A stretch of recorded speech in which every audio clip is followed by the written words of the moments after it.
All right. Good Monday morning, everyone. Happy Labor Day.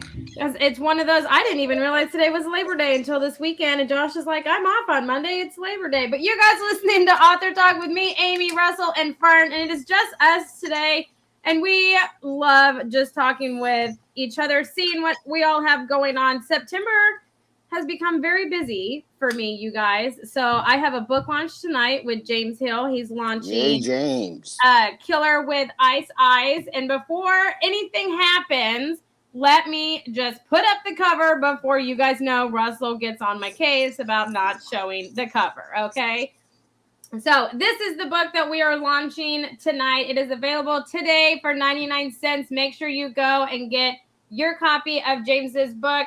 But tonight at 7 p.m. Central, 8 Eastern, 5 Pacific, we're going to be on here live on all of my channels, just talking about it, hearing what James has to say from the cover designer. Hopefully the cover model will be there, and just kind of celebrating with James on this amazing day. Speaking of James, good morning, James Hill. Good morning, Robert. How are you guys? Happy Labor Day, everybody.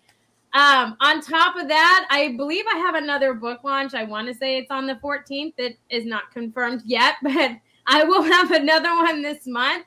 On top of that, I'm teaching a workshop also on the 13th that is how to launch your book successfully. So if you would like the link to join us for that workshop, email me and I'd be more than happy to send it to you. But on top of that, I Right. saved the best for last.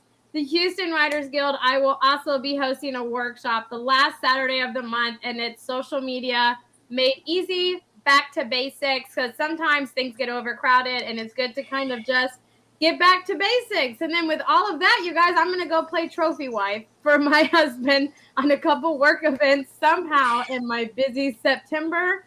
So, yes, I've upgraded myself to a trophy wife, and that's just the title I'm going to go with. Okay, I have something to say about that. I Yeah. know you're not surprised. The awesome thing about that is Josh got the trophy wife with the first wife. That's Yes. awesome. I always say that about my wife. I got the trophy wife with the first wife. That's a Yeah. cool thing. I love it. I love it. It's exciting. So it'll be fun. I'm going to go You to know, my mom's. you know So what's funny is like this one guy I was dating for a moment. Um, I love it. um, because we kind of got to the point where we were, dating exclusively, and then he's like, "You're my trophy girlfriend." Oh. Because You need like apparently, money. Trophy girlfriends need money. I know that's what I'm thinking, but it was funny. I think he said that because like very few ladies play D&D, you know? Yeah. And Oh yeah. so like I he invited me into his D&D group, and we've been playing D&D since forever, and so it's really rare to have a woman play D&D. Did the D and And D outlast the trophy boyfriend? yes, yes. You know me, Russell. You know me. You know what's funny? It's interesting. Um like I make friends, and even if the relationship doesn't go any further, at least we are friends. And so yeah, I'm still hanging out in the D&D group, and it's fun. Oh, So, James. Yes, he oh, meant a James, lot. Yes, he did. love Yes. you, James, love That is one you. of the amazing things, though, Fern. So me and Russell were talking about you before you came on. All good things, but that's one of the things that we said. It's when you talk with Fern and everything, it's just like nice, you're friends, everything like that. But when it comes to business, okay, when it comes to business, it's like, no, I know how to do this. It's going to be done this way, and this is how we're doing it, right? And we were like, that's just like such a beautiful, refreshing thing, because you don't encounter that, right, all the time. And so it's just one of those things that me and Russell were talking about, and it's just, it's like our favorite thing about you. Like, we're besties and we're best friends, but then like if I ever wanted to publish a book, I know that you're gonna be like a hard ass towards me, and I want that, because it's gonna be Well, done right. So it's it's I love funny. It's funny you say that because like one lady that joined the guild right many years ago. This was like early on, and she was like, she came up to me one day and she's like, "Fern, you're so nice. I was really scared at you at first because I heard you were ruthless." And I just it. looked at her. I just looked at her and I go, Well, if you cross me, I can be ruthless. I have a story for the show today about Fern's ruthlessness. It Ooh, happens. okay, It okay. does happen. It's a good show. It's a good story. You won't mind it. You'll like it. So we'll Mhm. get there after our weekends and talking some more about Amy's insane schedule of September. It's insane. But speaking of craziness, okay, my weekend, okay, so you guys all know I live in a college town. Okay, I live by A&M University. In And Texas. yes. And the first football game was this weekend. Okay. And all the locals, we learned this. We had to have locals tell us when we moved here, no, you don't go out on game day or like that weekend because it's just like a madhouse. Everyone, it's just insane. So we did not go out. Even the grocery store yesterday, thinking Sunday it'd be chill at like 3 p.m, was crowded as heck. Okay. So we did not go out at all. But I mean, A&M did win, so kudos, was a big blowout. But the coolest thing is UH played UTSA, and in my household, Josh graduated from UH, I graduated from UTSA. As far as I know, they've never played each other, and they barely won in triple overtime. They won by, I want to say it must have been a field goal, right? Was it 2 points? A 2-point conversion, I guess, because it was in triple overtime at the Alamo Dome. And here I am. I had no idea. I would have watched that game. And so there's a divided household. Not that I have a whole lot of spirit pride from UTSA. I went back before they were good. You know, their football team, you didn't want to watch them. But they're serious now. They're a Oh my serious gosh, team now. yes. I mean, they gave UH a run for their money. That's for sure. So it was exciting. Alabama also played, and you guys know I got to give a shout out to Alabama. If I don't, my mama's going to come for me. My mama's going to come for me, Russell. I'm sorry. Roll Tide. It's terrible. Okay. LSU. I don't want to hear that. I'm over here in Southeast Country now.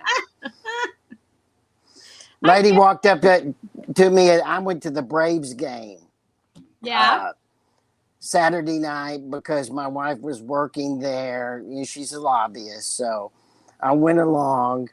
It was my first Braves game, and someone, one of the ladies, walked up and said, assumed, I guess, because of the way I speak or because I was in Georgia. Well, I guess you're for Georgia.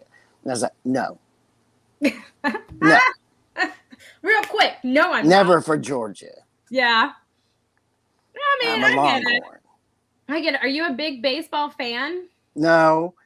And we were in a suite, so I spent most of the time in the suite watching the football games on the TVs. Yeah, that's what I was gonna say. I don't remember you being a big, baseball fan. My grandmother, my G-Ma is what I would call her. She loved the Rangers, and so she would always love. She had Ranger stuff and Alabama stuff. Okay, so that's like where I come from. So then the Astros. I only went to one Astros game when I lived in Houston, and it was so much fun because I've never been, but I would love to go back. But I don't, sometimes baseball just moves too slow for me. Like football, there's stuff going on. I like it. But baseball, if there's no hits or anything, it moves a little slow for me. Just a little bit.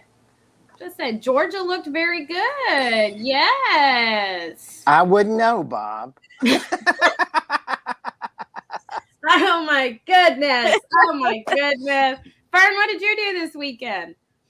So this weekend, I really didn't do anything. I just relaxed. What I did do actually was rearrange my office space. Okay. Because it doesn't look like it from behind. No, well, this part of it, the desk and bookcase, this part, no. The front part, like I had put the chase kind of in the middle, and what I did is actually put it into the nook next to the window. To leave some open space because I realized, I'm not going to do my yoga or my Zumba or any of that downstairs. I mean, that's just not going to happen because my mom and my dad are here, and so it gets really complicated as to when can I do it, at what time, And that giant husky fur ball of yours needs her space to stay. The fur ball, yeah. And now, the good thing is if I do my exercises up here, the fur ball in general doesn't get in my way because she's usually downstairs with her grandparents getting treats, but if I'm downstairs trying to do exercise. Then all of a sudden I have this fur ball in my face or sitting right in front of me. I'm trying to do a lunge and, there's a dog in the way. So Okay, people don't. Fern has this giant husky that's as smart as a human, but Mhm. whenever she walks anywhere, you can just see the fluff start to float off of her everywhere she goes. It's like that boy in Charlie Brown, the Yes. dirty boy that had the dust walking around with him. That's what happens to Mhm. her dog. And Pretty then much. there's a remnants of skunk everywhere that dog goes. There is no skunky smell. No. She had been thoroughly bathed. She smells beautiful. No, there's no skunky smell, but there is a lot of hair. I mean, she's basically a dandelion. Anybody touches her and it's like poof, floating Okay. hair everywhere. I'm glad to Great. talk to the two of you today because the last 3 shows we've had are probably the 3 best shows we've ever had in a row. Yeah. They were we had our pop star from London. We had our BBC correspondent Humphreys last week that was probably as intellectual a show as we've ever tried not to have, but he was just brilliant and it was a great show. And I mean, what an awesome thing to get to interview a correspondent that has been everywhere in the world like that. Yeah, he's been thrown out of 3 countries. I mean, how much pride can you have as that? But the way that he fell into it, yeah, the way he fell into becoming that kind of correspondent and stuff was the coolest thing because I'm sitting here while he was talking about it, and I was just like, I would not. I wouldn't have the guts to do that and just be like, oh yeah, I'm gonna go work on a ship and it's gonna take me places. I don't know. Maybe I'm just not that adventurous, but I was so in awe of how that whole thing just fell into place for him, and it just was an adventure seeker kind of thing. I was like, man, a part of me wishes I was like that, but I'm realistically know that I am not. So it was the coolest thing. I felt like I could just vicariously live through him, and it was. I don't want to pick a favorite conversation because we've had so many over the 6 years, but that's definitely in my top 3. Oh yeah, 7. No, yeah, 7. That's right.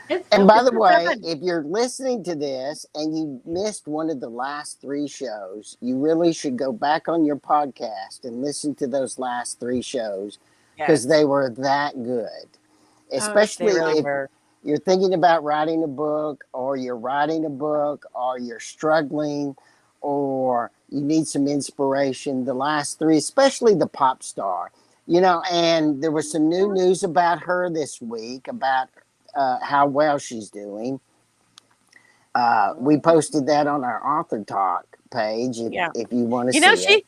I think she's going to be like a new household name eventually of music. And we got to interview her here in the beginning, which is totally awesome. That's going to be awesome. She was such a delight. She was just the nicest, most humbled person, and I don't know. I always have a standard, right? My standard's always Roger Leslie. I just strive to be humble and kind and everything like that. And she was just like that. She was so much fun. That's why I said we've had so many interviews over the last 7 years, but those 2 are honestly probably in my top 3.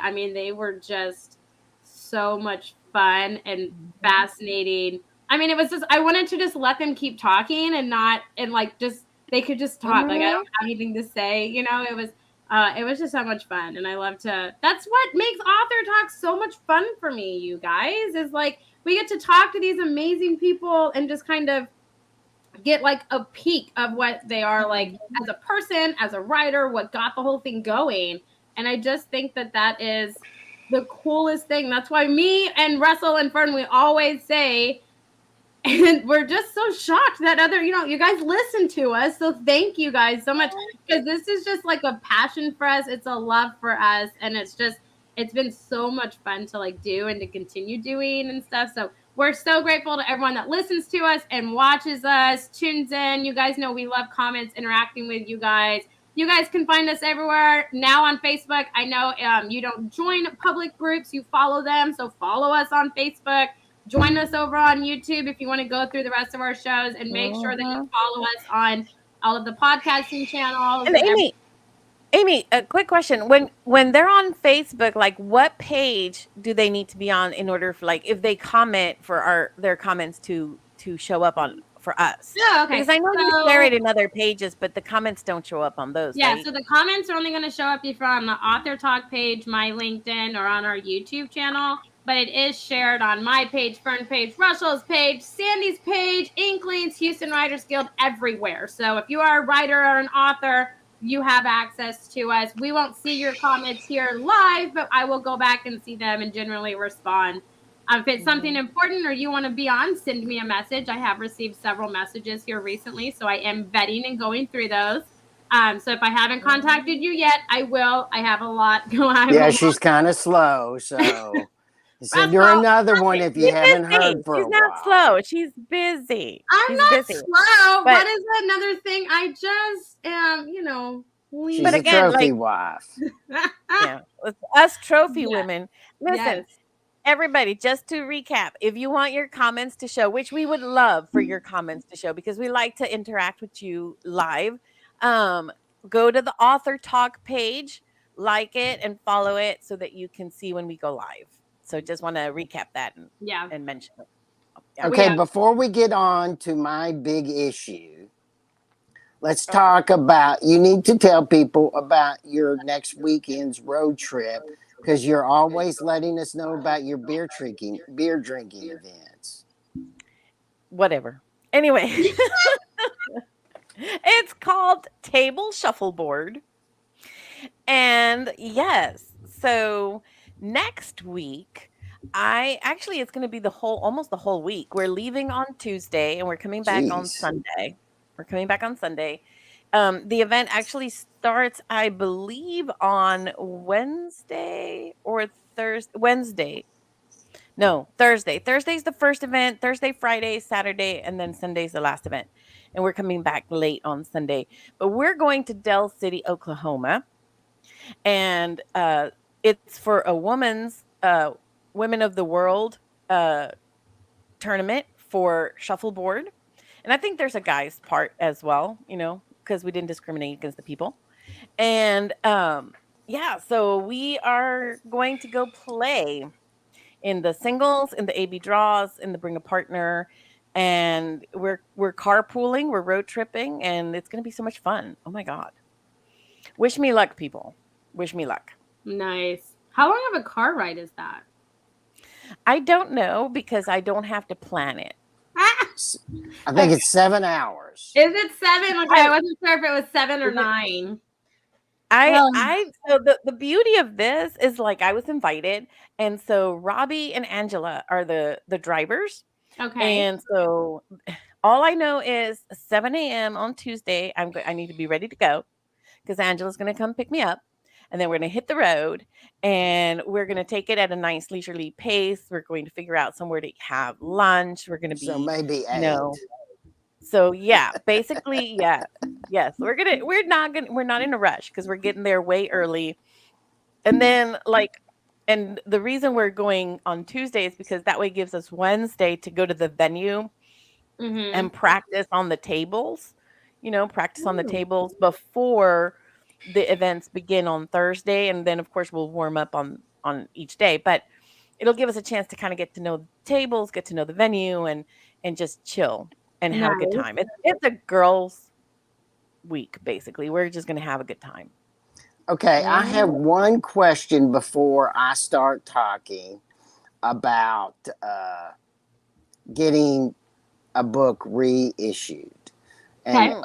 that is what you told us that you're doing James Hill's new launch tonight. Yes. What is the book about? So it is the final book in his Killer series, which is like a mafia crime thriller.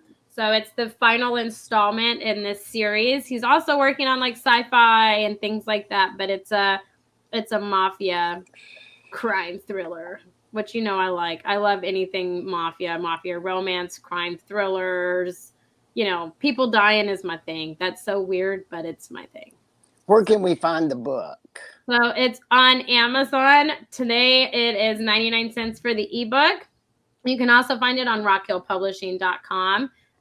But we're going to be keeping everyone updated and everything about his ranking. And, we're looking forward to celebrating him being number one. So it's been so much fun. I think I have done the last two or three of the Killer Series book launches. And so it's like a bittersweet moment. Just like for, authors, when you complete your series, you kind of are like, oh, I don't want it to end, but it needs to end. And it's kind of the same when you promote books and do book launches, right? You don't really want it to end because you love to see them and the excitement and everything. But everything comes to an end. It comes to a close. And this is the final in that series. But we have other books that he's working on. So it'll be fun and exciting next year.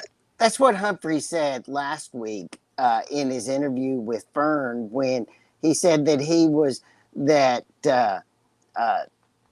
the publisher basically said, no, you got to end it. He really had mixed feelings about ending his series for that publisher that we talked about. Mm-hmm.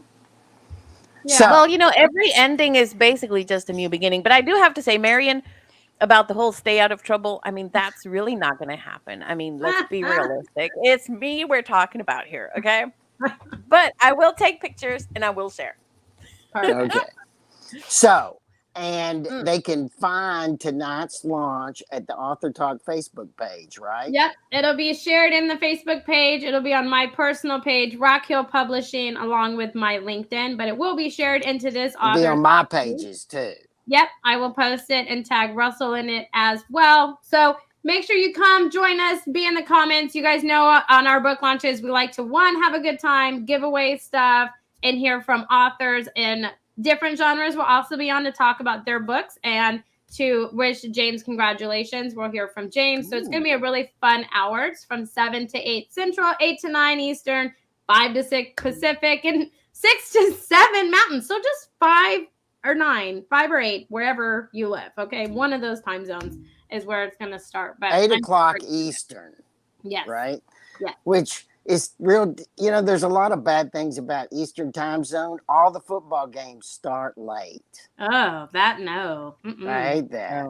Okay. So I am, my publisher wanted me to reissue Murder for Me before Murder by Storm comes out next June. So, and I want to just jump in here and bust in, because what's really cool about this is that we ended up having to reissue it because once you wrote book 2, the story, really needed to be more aligned to book 2. Which is, because sometimes people are like, oh, well, the publisher just kind of wanted to do that. But in reality, it's because, the story there's something to be said for sometimes this new trend. I've seen with some authors this trend where they wait till they finish, the rough drafts of all of the trilogy or whatever, if it's going to be a 3-part or whatever, they do like the rough draft of all 3 before they finalize the first one and then begin issuing them. Right. Which, I think it's because, you just don't know where the story's going to go. And then sometimes you might need to go back in. And well, the trouble is characters take over and don't do what you want them to do. Damn those characters. Very true. Very Which true. happened consecutively in all my books. Yeah. The characters, I had a draft, and then as I was writing the book, the characters did something else. They wouldn't do it. Yeah. Yeah. And you just discovered that one of the characters you thought was going to be more minor became the focal point of the whole thing. Right. Because he just wouldn't leave things alone. Mm-hmm. Mm-hmm. That's how they do. So I have a question for our listeners, and that is, I have over 50 reviews, very, very positive reviews for Murder for Me from the first time it was issued. Mm-hmm. So how do I retain those reviews on the second issue? That is the thing that I'm most worried about right now. It'll be easy because we're gonna have to reissue it through the same portal that you have already, my friend. So we'll load the the book into that. Like all we're going to do is just take the one you got off and put the new one on, but it's going to be the same page, the same everything, because It's the that same way, as launching like a second edition, Russell. Like if you were to update basically, your cover, you take that cover down and put it up. So you're not yeah, creating a new listing with new ISBNs and stuff like that. You're just replacing the old with an updated version. yeah, So pretty that's much. an important thing to consider. So if you reissue your cover, if you're listening and this is something you're considering doing, or you're second a second edition, which is what I'm doing, Mm-hmm. because Fern actually, there was a big chapter that I edited out of the first issue of my book, and that was the initial confrontation between my antagonist and my protagonist. Mm-hmm. And when Fern decided, look, we're going to have to reissue this book, and there's some changes I want to make. And the one thing is, you got to put in that chapter, which, Mm. it turns out Fern was absolutely right. And it's the new chapter, and it's probably the best chapter in the book. Yeah. Did we Yeah. expect any less from Fern? I mean, no. You know that when she told you to add it back in, it's because she was right. And I stressed about that for several months before I got that chapter right, because she was like, it's got to be, and it's got to be these things. And this is basically the theme of what I want to talk about is everyone listens to Fern on the podcast or watches her here on the show, and she's this sweet, mild, funny lady. She does turn on the journalist when she does interviews, and Fern, you're getting better and better all the time. You can really tell that you were an ex-journalist before you were a teacher and a writer and a publisher, because it really comes out during the interviews. Last week's interview with Humphreys was spectacular. But she also has this businesswoman, Amy, that you've already referred to. Mm-hmm. And I actually experienced that over the last 10 days. Is the businesswoman, it's going to be done her way. It's going to be done right. And she's not nice about it if she doesn't have to be. She's as nice as she has to be, but she doesn't pull back in it. And it's been quite shocking. So I want everybody to know that when Fern is doing the business of publishing, she's not this happy girl lady that you see on this show. She's a tough nut. Yeah. And I really love seeing it, because it means that business is being done right. Yeah. Well, I mean, does that come like, when she threw the pages at you when she was No, that was as editor. That was when she threw pages at me and said she is sick of this shit. That was the editor in her. Oh, okay. There's different versions. Fern, how many versions, girl? The publisher Fern. Too many. There's multiple personalities. Right. The publisher Fern isn't, I'm throwing things at you. This is what it's going to be. Yeah. Now go deal with it. Mm-hmm. And that's a different one than the throw pages at. Yeah. Yeah, I think this whole thing is coming from the fact that, we've been having discussions about the new cover. And, there was a potential cover that was, stop beating Russell up. No. Poor Russell. Poor Russell. Who said that? James. Oh, James. I got to tell you, I've deserved every beating I've got, and it made me better. No, but the new cover, it has to, it really, the cover is, one of the most critical parts, right? Yeah. Because like I always say, the cover sells the book. Okay. People are going to pick up the book and consider it based on the attraction of the cover, right? That's just the way it is. And then if they like the cover, they'll turn it over, read the back. And if they like the back matter, then they'll consider, purchasing it. Yeah. So you cannot skimp on a cover. You have to do a really, really awesome cover, And what I love about our process, of doing covers, a lot of publishers they're like, here's your cover. This is what it's going to be. All right. But Yeah. in our company, I really want, the authors to be happy with their cover, And so the cover artist and Russell and we are in this discussion, our his developmental editor, Lexi, she's on the discussion as well. Here's the potential covers, right? Here's some of the visions that we're thinking. We have these discussions, we go back and forth until we find the one that we really want, the one that really meets the needs of the company for a great cover, and then also makes you as the author happy and proud of your book, Right. And I want to Yeah. circle back to Bob. Bob had a question about a new ISBN. So when it's a second edition, Bob, you do not need to put a new ISBN. The interiors will say second edition. And there's there's rules about like how much of it has to have changed for it to be officially a second edition and blah blah. But you reissue it under the same ISBN so that you don't lose, like Russell's talking about, like you don't lose all the momentum that book has gained so far. Yeah. And one of the big reasons you worry about that is Amazon uses algorithms, and because everything in our life is run by algorithms, and those 50 plus reviews I have is an essential part of the algorithms that I need for the promotion of the book in its second edition.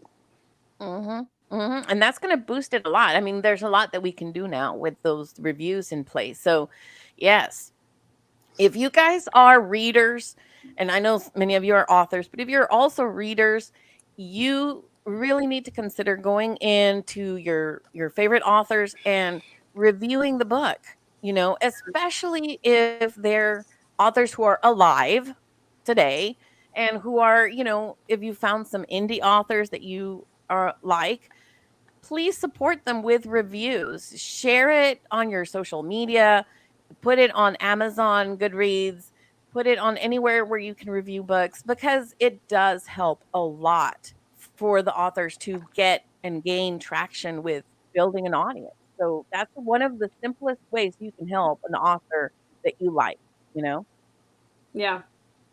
Yeah. Oh, good morning, Mommy. Mommy. How are you? Yeah, I mean, I think it's that, but I mean, I think it's also, you're right about the book cover. I always say that if someone tells you they don't ever judge a book by the cover, then run, because they're straight up lying to you. Because that's how anything looks appealing to you. You look at the spine, right, and then you have the title that looks good, and then you look at the cover, and that's what makes you flip it over. So I mean, yeah, you need to invest in a cover, and I think having everybody involved so everybody is happy is the smarter way to do it. And the words you put on the back of the book, just from what you just said, Amy, how then you flip it over. The words you put on the back of the book is essential. Yes. We spent several days just on the words on the back of the book. And Lexi helped us with that. What I was talking about is I was up at 4 o'clock this morning doing some work for Lexi that we had to do on a emergency edit before the copywriter, and I had to go through the whole book and send her a long email about that. That's actually what I was referring to, because I got an email from Fern last week. It wasn't "Hi, how are you doing?" It was, "This has to happen," and I emailed her back. Well, I don't. Yeah, and I was like, "I don't know how to do this. I don't know how to do that." She's, "Ask Lexi, get it done." And that was the end of the email. I was like, that's a nice email right there. Short, sweet, to the point. That's an Amy kind of email, because I like lengthy paragraphs. Doesn't work with me, but you just tell me to get it done. It's like, what is it? Buckle up, buttercup, and do it. That's what that sounded like to me. Well, and I think I was telling Lexi this because she was like, because she's relatively new to our company as well. So, but very brilliant. She's magnificent. Both of the ladies that we just hired, Lexi Wilbond and Rachel Connolly. These are our two new developmental editors. And let me tell you, both of these ladies are absolutely fantastic. They don't mince words what needs to happen with your books. Content needs to But they happen. don't throw pages at you like you do. Well, then there you go. Not yet. mean, they're not Not not yet. getting violent yet. They're not violent Well, yet. they haven't gone through that workshop yet on, how to effectively throw pages at your author. But but that's coming. Don't worry. No, but they're great. And the thing that really, I think the reason we had this issue with your particular draft is Because it's a reissue. Yes. And so there was a lot of coding in it. Yes. There's a lot of coding from the previous issuing and formatting and stuff. So we had to really go in and actually, what Minot, right, one of our formatters usually says, you got to nuke it, right? You got to take all the coding off. I don't know how she exactly does it, but that's basically because she's pretty brilliant too. So that's why she figured it out. She is, for sure. Yeah. Very brilliant. Mhm. So for people need to know that when you're reissuing a book, you're going to have to strip the coding out of it because that's what I've been doing all this morning and yesterday was going through the whole book, figuring out all the places that had changes that the new copywriters didn't need in there. Mm-hmm. Because, and so that's what we've had to do. Because it's going to make it harder, right? I mean, it's going to make it harder for the copy editor and for the formatter. It's going to make it harder if it's got latent coding in it. Plus, there's chances of mistakes. Yeah. Yes, of things not sitting properly, not staying in place and stuff. So, plus, one of the things that is interesting to note is scene breaks. When there's a scene break, usually in books, you have either a cute little elegant squiggle or maybe a little graphic or something, to show the scene break. In a manuscript, what you really need for a scene break is a pound sign, okay? Now commonly known as a hashtag sign, okay? That's what you put, just one centered, right? And then the rest of the text. Because that is something that formatters look for, and that tells them where to put the scene breaks. And the same thing with copy editors. They're going line by line to clean your text. So you do need that scene break in place so they know that this is actually a scene break, so that they're not confused, right? Because then they're going to be like, well, what happened here? So it's a very simple, just one little pound sign hashtag. Nice. And this is really crucial for people to know. And I get the question all the time, why is it taking so long? Why is it taking so long? Why is your publisher so slow? Why? This is why, because she's trying to make sure there's so many things that have got to be done right. Yeah. And every time I send it, you find something else that's wrong, and it's not because you're looking for things, but you're looking for things because it's got to be done right. It does. Yeah. One of the comments that was made is like, that looking for a great cover says that an author and a publisher cared enough to do it right. And that is very true. That's very true. If you cannot rush, I always think this is kind of like cooking, right? If you rush the kitchen, if you rush it, like, you're not going to have the right flavors. It's not going to be blended well. Sometimes it's not going to be properly cooked, or it's going to be too overcooked. You have to have things on the right heat level. You have to let it simmer for the right amount of time and stuff. And the reality is, like, when you care about what you're doing, you have to do it right. You have to take your time to do it right. And I think that that's one of the things that is true. A great cover is one of those signs that says, yes, I cared enough. This mattered enough to me to make sure that it's done right, Yeah. But no, well, I don't, in terms of James's question of like formatting, so like our formatters use, I know Minot uses Adobe InDesign, which she's very proficient in. So she does that to format in, and then she later provides the ready to run PDF. I don't know what our new formatter is using, Erica. I think she just does it through Word because she's more comfortable with that.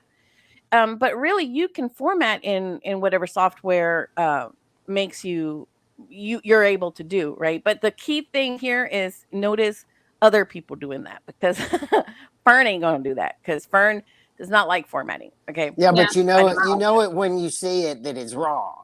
Well, I mean, Yeah. but there's examples too that you can go and look at, right? So, like, I shared an article into the group last week. I think it was on Friday, of a list of some good publishers and some that you should avoid. And if you go and you just do your research and you compare apples to apples, you can go and look at the difference, right, between the kind of like what Clifton was saying with the author publisher caring enough in the relationship and the quality of product that's put out, right?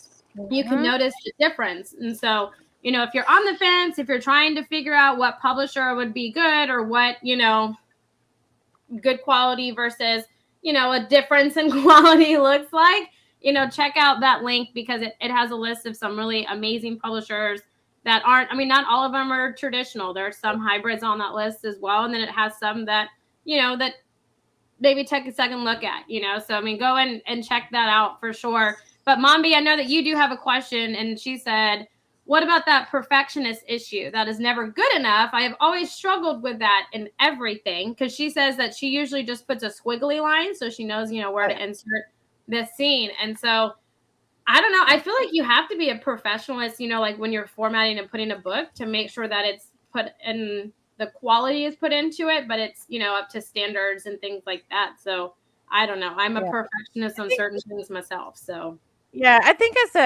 as a writer, you have a tendency to, like, revise and revise and revise, and you can just spend all your life revising a single book because it's never really going to be super good enough.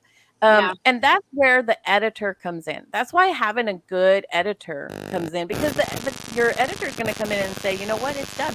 We're ready to go. And and we don't need to do anything further to it. And they're the ones that kind of help you to know when it's at a place where it can go forth. And you're right about the perfectionist thing. I'll tell you who the best formatters are. Okay, the best formatters are people who are OCD. I'm not saying that my people are OCD, Oh but yeah, they might. Okay, but and we love them for it. that's That's true. just because That's they're true. very much, they're exact, right? You Yes, want your formatter to want to use a ruler to make sure that everything is in the right place, that the measurement. I mean, you want your formatter to be OCD, okay? Because they're going to make sure everything's embedded and spaced properly, and they're not going to let it sit in the wrong place or have some random little one line on some separate page. I mean, they're going to make it happen to where it looks very professional. And I yeah. agree with James. InDesign is a pain, which is why someone else does the work. I'm just going to say, because I looked at it and my brain went, no, we're not learning this. That I literally opened up InDesign software and my brain was like, no, move on first. Yeah. before Mhm. we leave, because we're almost out of time, Yeah. Amy, tell people one more time where they can listen to James's new book launch tonight. Yeah. Yeah, so tonight, you guys, on Through the Eyes of Authors, instead of doing our training, expert speaking, all of that, we are hosting James Hill's book launch for Killer with Ice Ice tonight at 7 p.m. You can find that, if you want to comment and stuff like that, on my personal Facebook page, on the Rock Hill Publishing page, as well as my LinkedIn. It will also be shared on Author Talk amongst a lot of other pages as well. Fern and Russell will be tagged in as well. So if you are friends with them, you are more than welcome to comment. Come celebrate, win goodies. It's always just a good time, and we're here to celebrate James. Other authors will also be on. So if you would like to be on with us, send me a message, email, get in touch with me somehow, and I will make sure that you get the link tonight. But you guys, I know we have one last question, and then we do have to wrap it up. So Bob May wants to know, how do you back up your manuscript, on a flash drive, external drive, or other? Everything. All of the above. Yeah, All of the wherever you can save all of it, the man. above. Wherever you I can save honestly it, right? I have a flash drive, I have an external drive, I have the server, the Inkling server cloud Microsoft thing, that we have for the company. You can use Google Drive as well. I mean, I would have like 5 copies saved, Yeah. because life.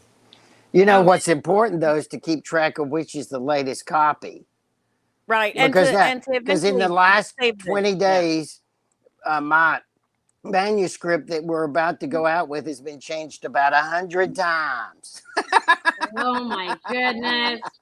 Oh my Yep. goodness. But yes, but you guys, we hope you guys have a fantastic rest of your Labor Day and a great week. Thank you guys all for listening to us, joining us, tuning in. We love all of you and we're just so grateful. But until next time, you guys, we'll catch you all next Monday. Bye, everybody.